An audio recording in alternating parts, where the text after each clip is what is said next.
দ্বীপ জেলা ভোলায় পবিত্র ঈদুল ফিতর উপলক্ষে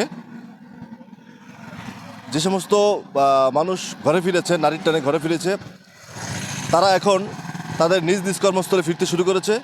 এরই প্রেক্ষিতে জেলা পুলিশ সহ বাংলাদেশ নৌবাহিনী এবং অন্যান্য আইনশৃঙ্খলা বাহিনী এবং ভোলা বিআরটিএ সহ এখানে একটি তল্লাশি অভিযান পরিচালনা করছে। আমরা একটু দেখানোর চেষ্টা করতেছি যে ভোলা ইলিশিয়া এই পরাণগঞ্জ বাজারে চত্বরে আইনশৃঙ্খলা বাহিনী, বাংলাদেশ নৌবাহিনী যাকে তারা সন্দেহ করছে তাদেরকে তারা দাঁড় করিয়ে তল্লাশি করছে। পাশাপাশি যে সংশ্লিষ্ট ভেহিকেলের মোটরসাইকেল, সিএনজি, যে সমস্ত যানবাহনের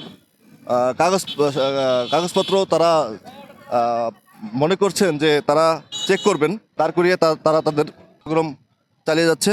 বসুন্ধরা ডায়াপেন্ট এখন আরো উন্নত। এই হট এয়ার থ্রো টপশিট দ্রুত শোষণ করে সোনামণিকে দেয় কোমল অনুভূতি।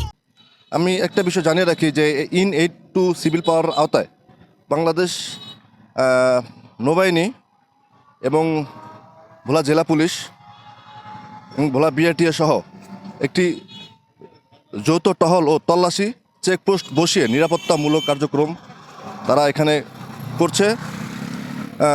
ভোলা জেলায়, এই জেলার মানুষের সার্বিক নিরাপত্তা ও শান্তিপূর্ণ জীবনযাপনের জন্য ভোলা যে নৌবাহিনীর কন্টিনজেন্ট রয়েছে তারা এরকম নিরাপত্তা টহল ও বিভিন্ন ধরনের আইনশৃঙ্খলা রক্ষায় যে কার্যক্রম রয়েছে তারা তা প্রতিনিয়ত করে যাচ্ছে।